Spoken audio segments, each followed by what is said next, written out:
Afternoon, everybody, and welcome. My name is Caroline Colas. I'm the Senior Director of Health and Wellness at the Marlene Meyerson JCC Manhattan. And today at our luncheon series, a series that we have been hosting with the Whole Being Institute, we are going to be talking about improving leadership and living. It's going to be an interactive discussion, so please, I hope you have a pen or a pencil and a piece of paper, because we're going to be asking you to do some fun things, a little writing with Cindy Stack. We are all called upon to lead from time to time in our lives, and one of those times is now.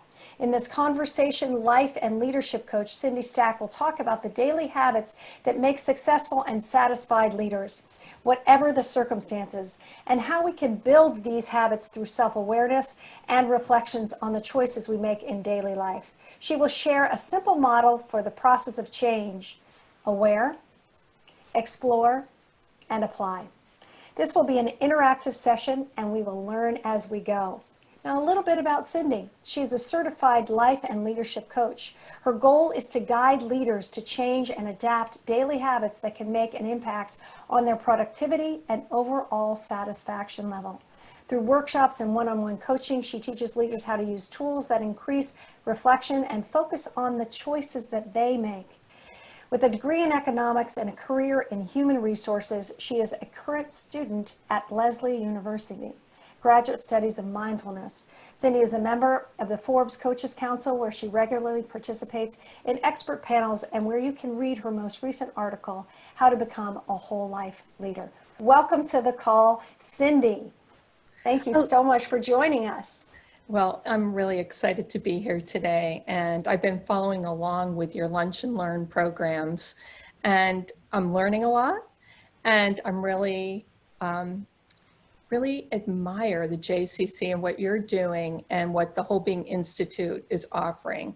So, supporting all of us in this really potent time, this platform where we can share research tools that can help us flourish, be resilient, and improve our well-being. So thank you. Oh, well, thank you for joining us. I'm going to go ahead and mute everybody and not allow the participants to unmute themselves. And the reason I'm doing that, everybody, is just so that we have a clear recording. It's really helpful if we do that. So hang on one second. And then Cindy, would you go ahead and unmute yourself? Fantastic. Oh, there you go. Yeah. So you can hear me now? Yeah, I can. Great. I would love to just start with the question. Of course, I want to know how you're affiliated with the Whole Being Institute, but I want to start with this thing that you just mentioned about support, because support is an important part of leadership, isn't it? Can we just start from that perspective today? Well, so like a big yes. It's a really, support so important on every level. And being able to figure out how to maneuver that support, ask for that support, but look within and figure out what your capabilities are and what you have to offer, I think is really critical at this time. Yeah. And Catherine, yesterday, when we were talking to her about, she's, the founder of Leader Moms, she was actually talking about leadership and the research that's out there, and also the narrative around women in leadership positions, and the surprising discovery that she made in her research that actually successful women on the highest level were the ones that had sort of a balance to their life. She didn't use those words, but in other words, they were really happy. They were happy as mothers, they were happy as people, they were happy as, they didn't spend all of their time working. And that's kind of a different narrative. It's like, oh, you have to give up your family, or you can't have this to be a good leader. So I thought that conversation was really, really interesting. And it's a great lead into where we're going with the Whole Being Institute, which with our Spire check-in is really about the whole person and living from a whole perspective. Is that a little bit about how you got involved with Whole Being Institute? Was your attraction to that, or tell us that story? Yeah, so I got involved with the Whole Being Institute, participating in the positive psychology program. And I'm a CIP4, I know you're in CIP now, that I'm a CIP4 graduate. What really it changed me. The program changed me. And what it changed was my ability to coach other people in a way that I hadn't expected. And it comes from some of those things you mentioned, the research. So this idea that there's actually proof out there on how we can all go about leading and living a better life.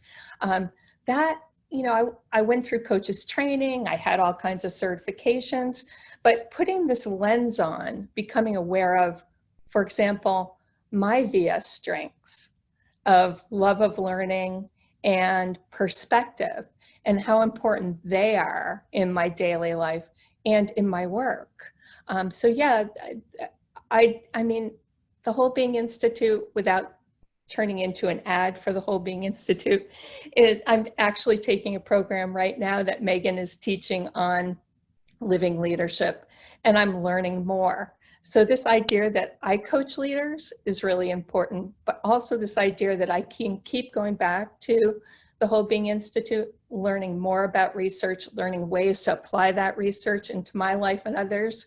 That's where I think that the jewel is in the organization. Beautiful. And I know that Phoebe, who is the person that introduced me to the Whole Being Institute and is on the call, also has a strength and love of learning, and I do as well. And we are lifelong learners, even if we don't pursue necessarily, let's say, academics, life itself is teaching us so much right now, isn't it? Yeah. Between COVID and all our questions about the way we've handled our racial, our population, our Black and Brown community. There's a lot that is going on that is teaching us. But what I think you're talking about today is kind of leadership from the inside out. Can you talk more about that and lead us through some of your models here? Yeah. So let me try to jump on this technology bandwagon and put up a slide that will give us some direction. So it'll take me a second. That's all right. It took me a second to get on the call. I am going to share my screen.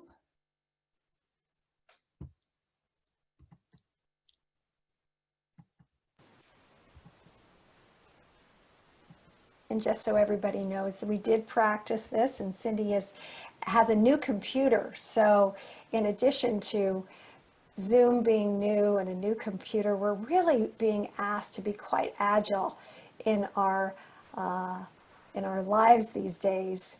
Even when we think, like I thought I was had Zoom down this morning and my music didn't work for my NIA class, and that was okay. What do you do when you don't know what to do? Here we go. All right, Cindy, I see it up on the screen. You are? That's really great. I'm glad it's there. Thanks everyone for your patience. So I kind of want to talk about the habits of successful leaders and how to apply these to daily living. So like the VIA strengths, there are researched leadership strengths out there.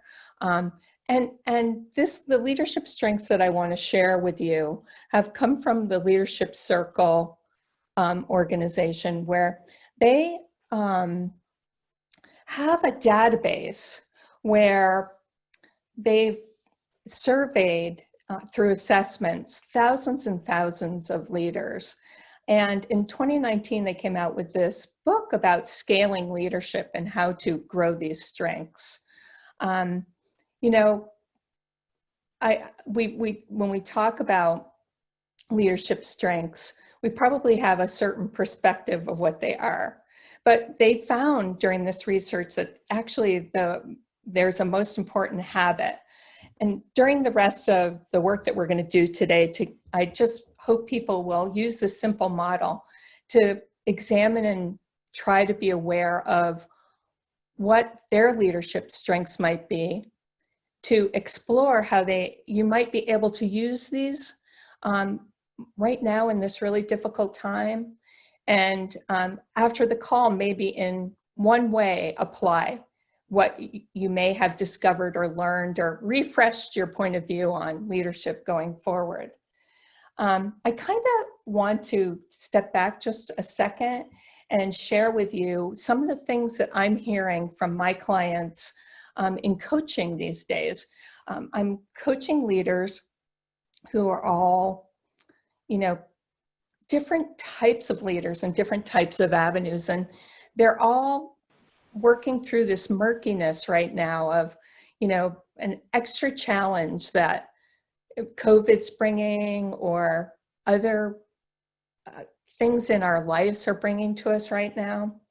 For example, one of my clients is an entrepreneur. She runs a financial services startup. And what she came to her last session with was, she has a staff member who's underperforming. And yet it's a small, lean and mean, high performing organization. And her question is, how do I manage this type of situation when we have, as an organization, have decided there's going to be no layoffs during COVID-19? Now they need to be lean and mean. And so that's an example of one particular leader that I'm working with and what she's struggling with. All three of the clients that I'd like to share their little experiences with right now are women. And so it makes me really curious about yesterday's Lunch and Learn as well, and how some of what was shared yesterday might relate to this. A second client, she's responsible for a technology project launch. She has direct reports and then matrix reporting relationships. She came to a coaching session trying to explore in her leadership how to manage the staff, how to manage, in particular, someone that does not report to her, that goes off on tangents and wastes a lot of time. How does she get this person to listen to her? And then the final kind of thing I'm seeing in leadership right now, which, in these one-on-one coaching sessions are popping out, is I have a client who's a founder of a wholesale business. And she brought to her last coaching session, how do I support Black Lives Matters in my own way? How can I be a supportive leader in my business? What's the message that I'm trying to share out there right now? And how am I going to go about doing that? So I do see agility, which you mentioned earlier, as a really important part of this process. And I do think there are many tools that can help us now. Wonderful. And I really like this aware, explore, apply. It seems like this three-step process is just so accessible. Yeah, so keeping it simple, and I have to tell you that this is a tool that comes from Ryan Nemec. So it's from the VIA Institute. And it is something that I learned when I went through positive psychology training. And I used it with VIA strengths, and now we're going to talk a little bit about leadership strengths. So I think it's applicable here. How can you, as someone in a coaching session or just the individuals on the call, become more aware of what they need to do to embrace the moment? Just like some of these clients that I mentioned before, I take them through this process in a coaching call to help them figure out what it is that they really want to achieve and what it is that's important to them. I'm trying to guess like what the research leadership strengths are, in my own mind. So let's just, can we just kind of shift our focus for 1 minute? And I'd like to ask you a question, Caroline, and maybe some of the people on the call could, put some answers to this in the chat. So here we are in probably the most potent, challenging time of my life. I'm not sure about everyone else out there, but of my life. And so I'm going to ask you kind of a simple question, but I'm wondering, what are a few things that are going well for you right now? And maybe others can chat in, put in the chat what some things are that are actually going well. Well, I can speak for myself because I think that's why you're asking you. I'm actually in the best shape that I've ever been in my life.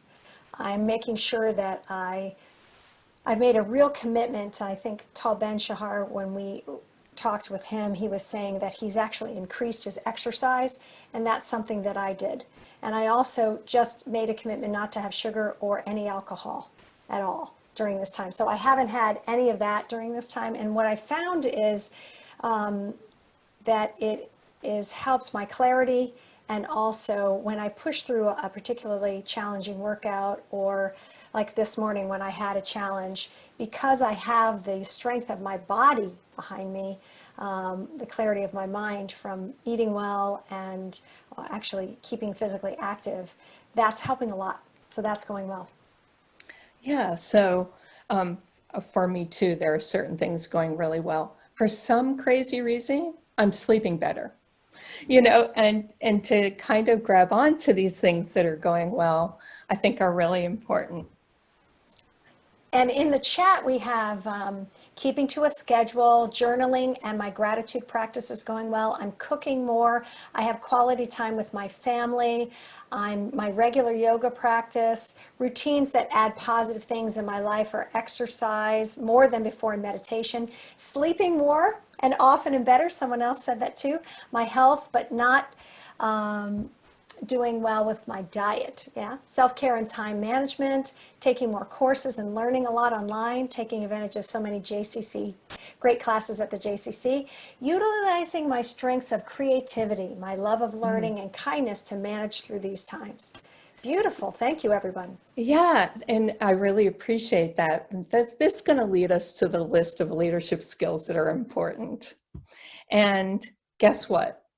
Positive attitude is on the list of leadership skills that are really important. So out of this research that came from scaling leadership, this is the list. So strong people skills, visionary, team builders, approachable, leads by example, passion and drive, good listener, develops people, empowers people, and that positive attitude. So any surprises there, Caroline? Well, it's not so much a surprise, but I know that when you have passion and drive, sometimes it's a challenge to be a good listener. Sometimes it is a challenge to be a good listener. So that one in particular jumped out at you. Yes, I think of what's required to kind of bust through old patterns and what I call breakthrough energy, where when you want to create something new and you want to catalyze change, sometimes that's tricky, and also being approachable, and also having being a good listener and developing people, because sometimes you're not necessarily going to have a viewpoint that people agree with. So Yeah. maybe there's a narrative there of how to be a good leader and develop people at the same time while being authentic. And Megan talks about that, right, in her leadership course of being authentic and being bold and being clear, but that doesn't necessarily mean that you're going to get consensus. Well, these particular skills were all, came out of this research where other people rated these leaders. So that's why they felt so strongly about these particular strengths being leadership strengths. And I do think that often they overlap, but these were the highly effective leaders demonstrated these skills. So for everyone on the call, I just asked Caroline to pick one, and she selected good listener.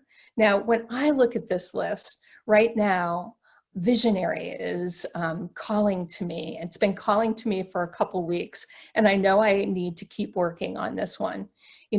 Everyone has very complicated lives right now, and we're all trying to figure out how to lead our work, our homes, everything that is in our frame of reference. And right now, my family is on a 14-day quarantine. And this has been an increasingly challenging time for my family, because with 6 potential members in our household, when COVID hit, none of us were living in the same location. And we've had to, over time, figure out how we would all come back together, live together as a family, and do that in a way that would work. So I asked myself the questions about vision. How can I communicate and foster alignment in my family? And what's a safe plan for us all? And how can we each proceed to thrive, both physically and mentally during this time? So if everyone on the call could just select one of these skills, you don't have to have a strong story about it, but just something that's calling to you. In a couple minutes, I'd like to get back to the list and do an exercise with it.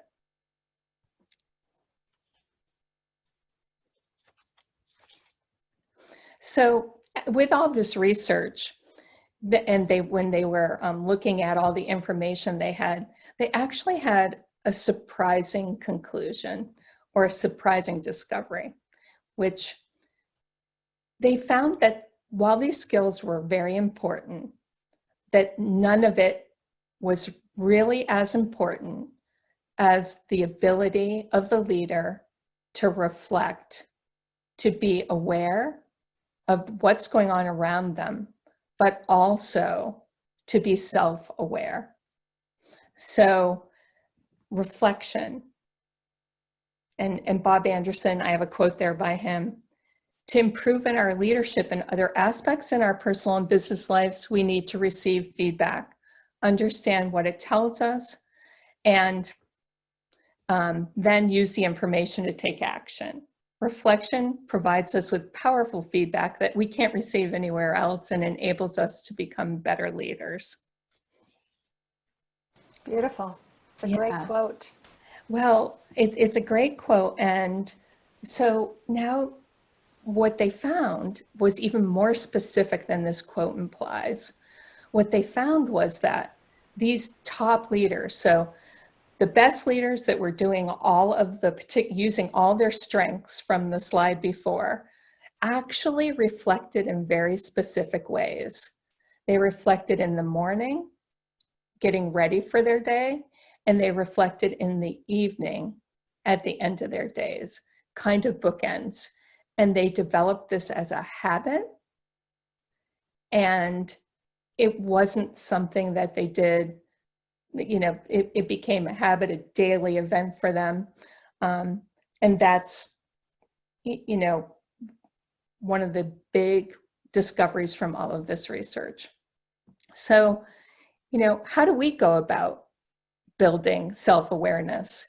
What are ways that we reflect? Already in the chat, I heard people answering what's going well by saying that they're journaling. That's a way to develop self-awareness and to reflect. But I'm curious if anyone would put in the chat, or if you have a particular practice that you use, Caroline, for self-reflection and developing your self-awareness.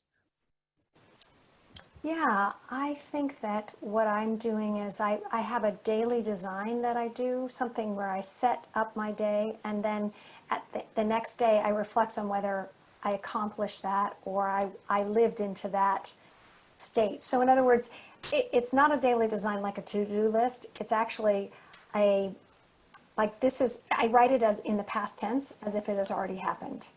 And then I just account for whether it has happened or not, that particular way. So today, for example, I have a meeting with my coach, and I might say, oh, I had a fabulous love connection with my coach. Well, it hasn't happened yet. It's not happening until 5 o'clock. But I'm sort of saying that that's the way I would like it to happen. And I set up my day, and then the next day I just say whether it happened or not that way.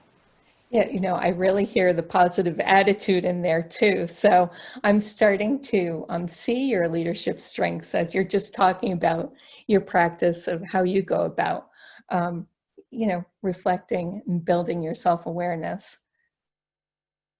And, sometimes it's like, oh, messed that up. Right? That didn't happen at all. Yeah, right? To quote Tal Ben-Shahar, permission to be human. This is how we all learn, by trying things one way or another. Absolutely. And we're getting some thing, GLAD. Someone says they have a GLAD practice, Oh, and they said that you actually taught them that. And I believe that I would love for you to share that practice because sure. that's a So wonderful the one. GLAD practice, oh, that is so fun. So that's, I'm going to try to simplify GLAD right now. GLAD is a practice where you just use the acronym GLAD on a daily basis to G is for gratitude. L is for what's the one thing that you learned today? A is for what have you accomplished today? And D is for delight. What's the one thing that delighted you today? And, like practicing gratitude, this is kind of a way to expand your gratitude journal and a way to get in touch with things that are going well for you in a daily way. So, when I coach one-on-one, it's kind of a requirement for me that the client and I find a way that they will be able to reflect and to develop some kind of habit that will get them into this mode. So GLAD is a particular method that I might introduce to someone. SPIRE is another. It's a way you can check in with your well-being. And the key would be to start doing this on a daily basis. And then at the end of 7 or 8 days, looking back at what you've written over that time. And again, kind of examining what you've learned over that time and how you might bring that forward into a practice. Absolutely. I'm just writing in the chat the GLAD check-in and also the SPIRE check-in. Both are, it's a way of, we talked about this in the SIP program, the ought voice, the reality, and then the ideal voice, the parts of us that are operating on a subconscious and a conscious level. In other words, what are we paying attention to? And if we're only paying attention to what we ought to do and what we should do and what we have done, and we're not thinking, as you said, in the visionary perspective of where do I want to go? What would be ideal in this situation? Then we're missing our opportunity to create a narrative that's more complex and actually more rich. Correct? Would you say that's true, Cindy? Yeah, I do. I think this habit of reflection really helps us to become more self-aware. And it can be done in simple ways. It doesn't have to be a big, huge process. You don't even have to use a journal to do it. One of the clients that I mentioned earlier who was really struggling to communicate with someone that wasn't a direct report to her, she has brought new members into her household during COVID. She's working from home. She's in a smaller space.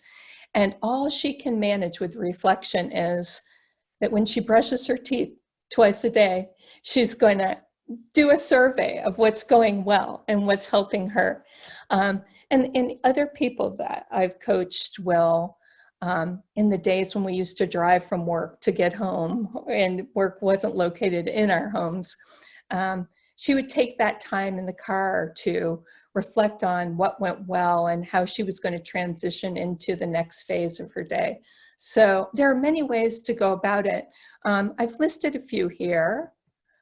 Journaling, SPIRE, using your strengths. And you mentioned the different types of selves that we have. And, I put up their best self, being able to know and reflect continually on what your best self is. Right now, during COVID, who is your best self and can you access that? And how do you go about doing that on a daily basis? So This is so helpful. And Linda Ralston was just asking me, does my method help with outcome? And that's a great question to ask you, Cindy, is like, does reflection help with outcome and in what ways? yeah, so for me, I can only tell you that based on the research that I was sharing earlier, that that reflection that they discovered that their top leaders were doing in their database was structured twice daily, and they were journaling in the morning and in the evening. And they did discover that these top leaders were also top producers in their companies. And I find for myself, Linda, to ask your question more directly, answer your question more directly, when I don't do what I call my daily design, my day is different. My state is different. How I show up is different. I'm sort of more wandering and there's less clarity. So for me, the outcome, there isn't actually a direct correlation to outcome. So I can say that there's a lot of science out there about different ways to reflect, and actually meditation would be considered a way of, developing ways to pause, to reflect in the moment, to give yourself more space. And there is a lot of research out there that says meditation works. And Catherine yesterday, she was actually talking about how the brain is lazy and that stress makes us stupid. So when we take the time to reflect and slow down, and we actually can focus in on the problem. And she was even saying that for sometimes moms will blame, it's like, oh, I can't do this because I have kids, and it has nothing to do with that current situation. So it's really interesting how just being, and I've experienced that, I know you have too probably, Cindy, just being tired or hungry or not having worked out for a while, my perspective is different, right? I'm not gonna access my vision, my complete vision. Right.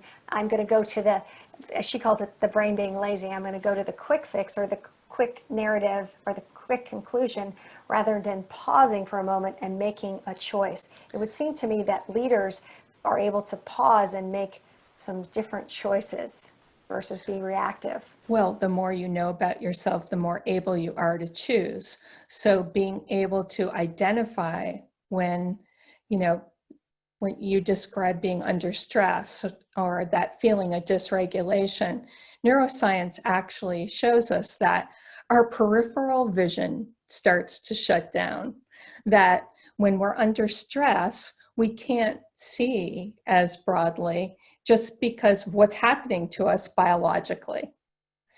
And so it literally narrows down our focus. And so to know when that's happening to you and observe it, to reflect on it, to make decisions about how you might handle it the next time, because it seems like there's going to be plenty of opportunity for stressful situations, regardless of what our lives are like. Everyone's life's going to have some of that.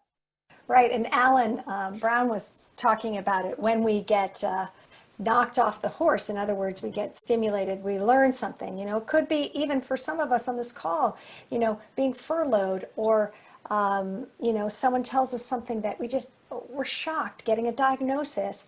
We can get knocked off the horse. So even those times of like, wait a second, reflection is necessary to just come back to regulate so that we can make a plan and decisions and all of those things. There's a wonderful question about gratitude and what is the difference between reflection and gratitude?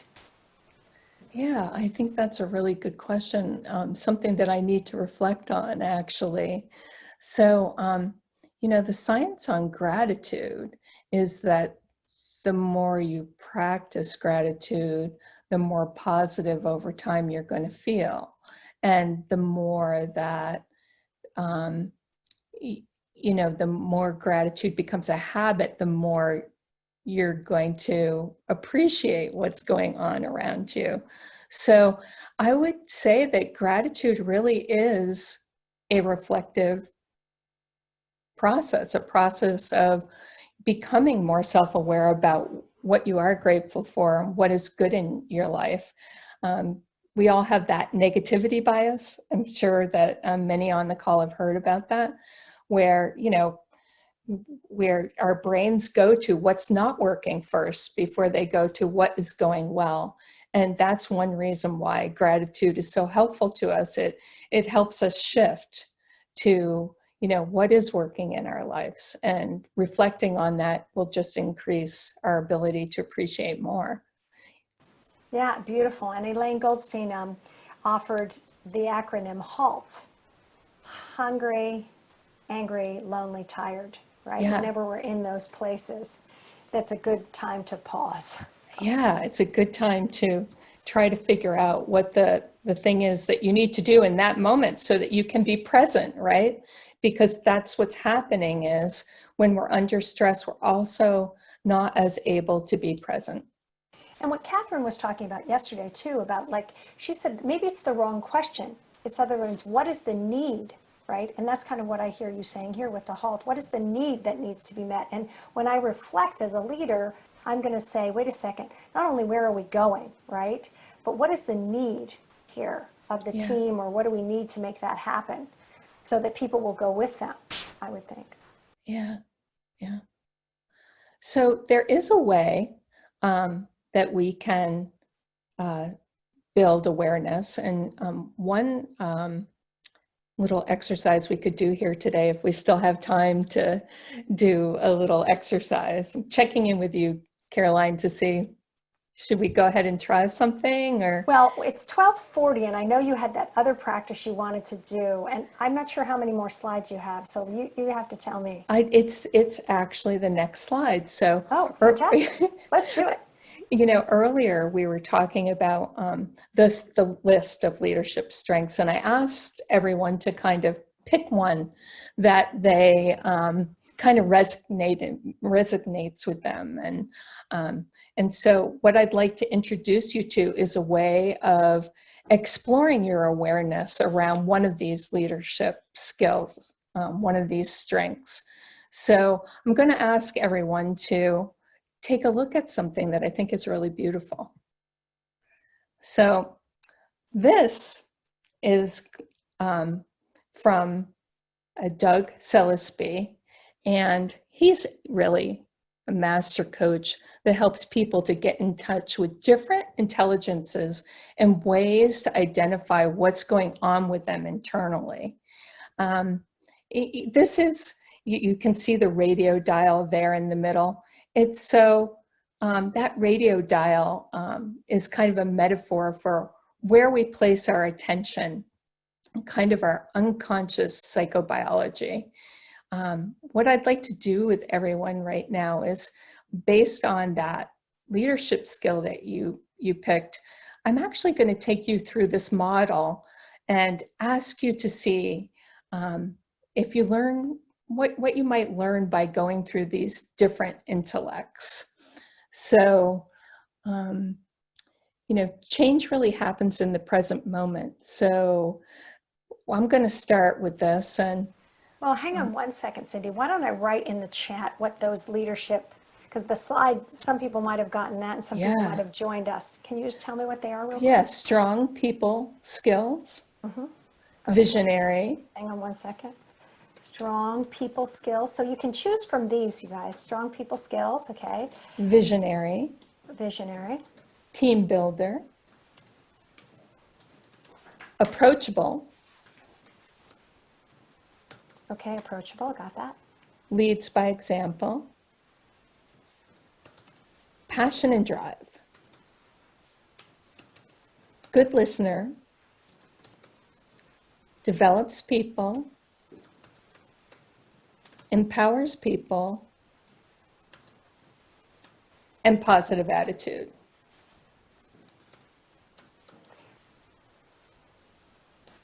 And I'm going to pick one of these. I picked good listener, that I feel like as a leader right now, especially around Black Lives Matter and just everything that's happening, for me, being just a good listener right now is really super important. So I'm going to pick that, and then you're going to take me through this model, correct? I am. Okay, And so so, that it was to pick one of these, and then Yeah. you're going to take us through that. And yeah, then it's helpful if you have a pen and paper. So everyone, if you need a moment to go get a pen and a piece of paper, or you can write on a napkin if you have that close by, or your phone or whatever. and in Caroline, some people are talented enough that they have multiple documents up on their computer, and so they're taking notes on their computer. That wouldn't be me, but I know that Yeah. some people are able to do that as well. That's great. That's great. And I love the radio That is an old radio. That is an old radio and kind of fun to look at. I agree with you, thinking about the days when we didn't look at screens all the time. That's Right. definitely well before that. That's before Pandora, and Yeah, all those things. right. Somebody, like a younger person might say, wait a second, I don't even know what that is. It's so Right? funny. Yeah. Yeah. So, So I hope we're ready to get yes, started. let's go ahead. Yeah? Yeah. Okay. What I'm going to do is I'm going to take you through this exercise, and I'm going to be sharing questions, examples, and ideas. And what you're going to do, everyone out there, is you're just going to notice your responses to my questions and examples and ideas. And journal, write things down if there are things that you want to capture as we go through this exercise. If I was doing this one-on-one coaching with you, I'd ask you to let me know when you need to pause, but for today, I'm just going to proceed right through the model and hope that you can get a few notes down. So we're going to go to this area of external perceptions. And what I want you to notice, keeping in mind the particular leadership skill that you've selected, what do you notice around you? What are you hearing? Maybe seeing in your environment? What's the temperature in your room?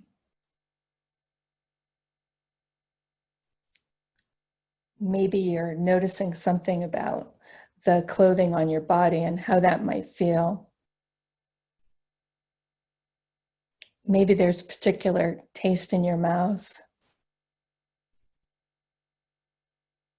What are your hands touching? Just notice.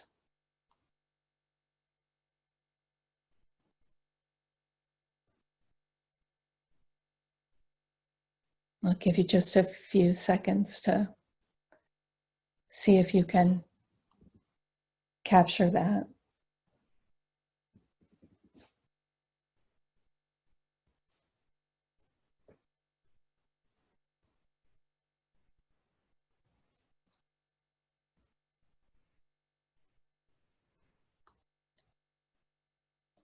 And now I'm going to shift the dial on the radio, and we're going to head on over to internal sensations. When I shift this dial and you consider your leadership skill, I want you to notice what your nervous system is feeling like. Are you feeling tired or energized?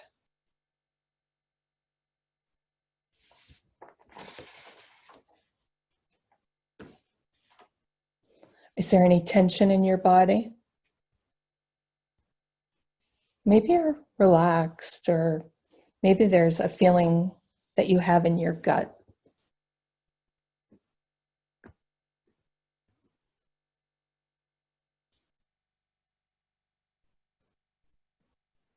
Just notice.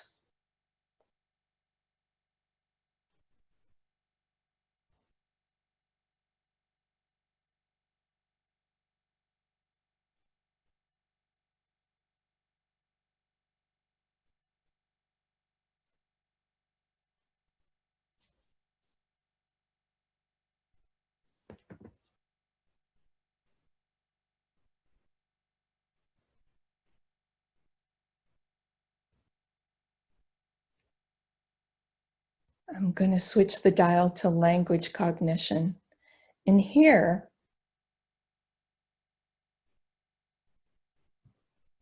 just notice what the story is you're telling yourself. What's the story in your mind about COVID-19 and how you're living?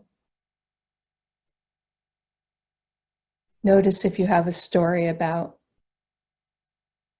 what's happening in our environment now. What's your narrative about yourself? What are you saying about how you're participating in COVID-19?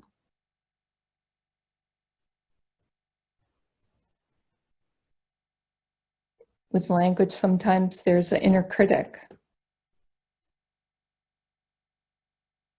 getting in our ways.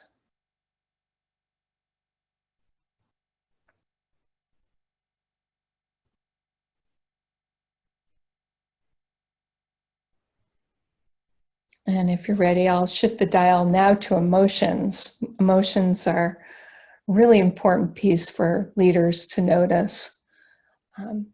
Just notice now, what's your mood? When you think about this particular leadership skill that you have in mind, what are the emotions around it? How do you feel about it?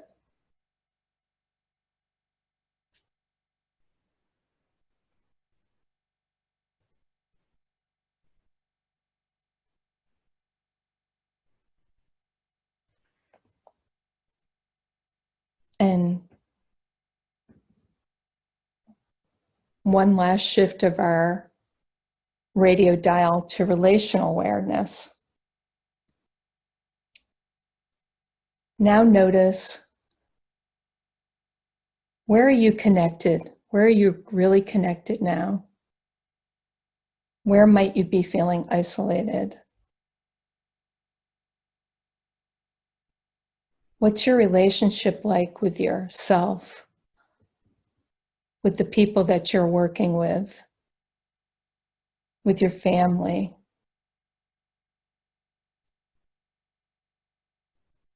Is there anything in your relationship that are triggering you now in this really challenging time?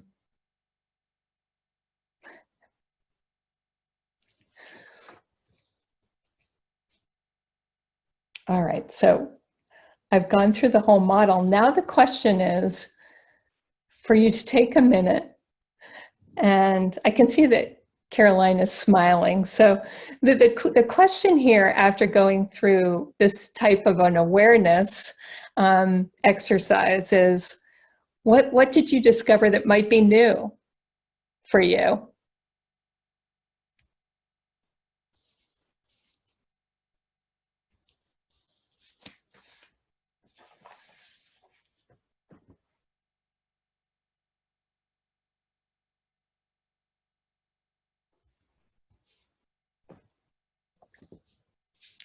And if you had any new discoveries from going through this process, shifting from different types of intellects, is there one thing that you can take out of this exercise and apply differently now?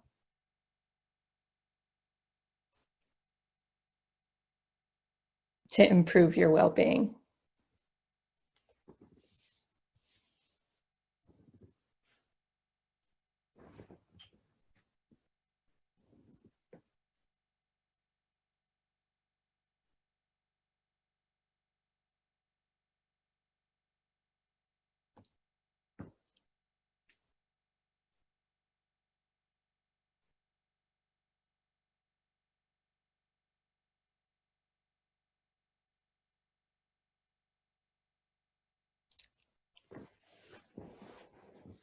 All right. Wow. Wow, Cindy, as I'm waiting for everybody to just give them a moment to reflect and sort of finish up on this, what an amazing process to take the time and just go through this. And it's sort of what reminds me of a rainbow, actually. Yeah. You know, you've gone from one color or tonality to another. And I guess my biggest learning from this was that once again, how this leadership is multifactorial, right? It's multidimensional, and when we consider it through not just one lens, like a good leader, but we consider it from the different aspects of it and different aspects of ourselves, we just get a clearer picture. I got a clearer picture of even the solution. Yeah. And one of the things that I came up with was, that I can write a new narrative, right? When I looked at the language or narrative of what I was thinking about listening and what I was thinking about Black Lives Matter and my own white supremacy and bias, what is my new narrative, right? What can I create around that so that I am a good listener, so that I can do things moving forward and create a different reality and lead with vision. Well, and listen instead of the narrative, which is like, oh, I suck at this, right? Yeah. Yeah. So it's true that in this model, there are 5 different domains. What's interesting about that is each one of us usually operates in 1 or 2 of these domains, but all 5 of these domains are available to us. We've just developed habits over years that keep us doing the same things over and over again. I think you've mentioned a couple times now that yesterday, Catherine said something about we're dumb, or our brain is dumb, or our brain is lazy. Our brain is lazy. Our brain is lazy and stress makes us stupid. Our brain is lazy and stress makes us stupid. Well, what happens under stress is, we're following the same habits we've always followed to no avail, right? And new solutions can come out of a model like this. And I'm glad that, for you, there was the experience of coming up with something that you could apply, be aware, explore this leadership strength that you explored, and now apply something new in a different way. And, I use this when I coach one-on-one as one particular tool that I really enjoy. But people could go through this process on their own. They don't need a coach to do it with. They could, pop up this model and ask themselves questions about these different domains to check in and see what's really going on with them. That's wonderful. And everybody, just so you know, that Cindy has offered to give me this slideshow. So when we send you the recording, you can do this, and you can do this on your own as well. We have a few questions in the chat. Yeah. Someone said that at the beginning of COVID, I was on a positive track. Lately, I've been on a negative downward track. How do you suggest shifting tracks and working to get back on track? Yeah. So with that particular question, I wonder if the person had any discoveries going through this model about shifting and finding a possible way of getting back on track. Let me look. That was actually a question that was asked before we did the process. So let me see if they've shared anything. Have not yet, but Hector did share. It's good to pause a moment of what you are doing and energize your mind. That's beautiful. Yeah. Beth said, I chose good listener, but I noticed I had a lot of internal angst, and I realized I can be a better listener if I quiet my mind and be present with whomever I'm listening to. That's a great insight, Beth. Let's see. Oh, and Lisa Brandis shared that, she has had some situations where, the demonstrations and the fires have been near her, and she doesn't feel safe. She doesn't feel safe. And what can she do to help herself when she doesn't feel physically safe? Yeah. And so that's really a big question, figuring out how to be safe, how to have that vision of safety, how to, kind of make yourself safe. I mean, some of these questions, Caroline, I feel like I need to be in a one-on-one coaching session with these people. Sure. And, I'm not surprised that I have kind of provoked that in this conversation, because that's what I do. And, that's a place where, I have a lot of interest in helping people to figure out, to become self-aware, to figure out how to apply things a little bit differently. I would say to, explore safety through this model and see what the different components of intelligence are, the messages that that person is getting from this model. And maybe there will be one or two ways that they can feel a little bit safer. I mean, safety is a really big one, so I don't want to minimize it by saying a model can help. I think that, that's part of the journey right now, is that we're all trying to figure out how to do this, and everyone has a different measuring stick and different ways to feel safe now. Yeah, and I think that's really profound. We're actually almost out of time. Oh, wow. Okay. So I know it came by quickly. Yeah. It went by quickly, which all good things do. And I wanted to let everybody know that this weekend, Phoebe and I are going to be doing a workshop on flow and flow state. And you can join us for that. In addition, next week we have Megan, who's going to be back on Monday, and we will have Val on Tuesday and Wednesday, Warren, for talking about social justice, and Thursday, Mina Simcha, around diversity. So we're really going to look and listen and talk about have some conversations around that.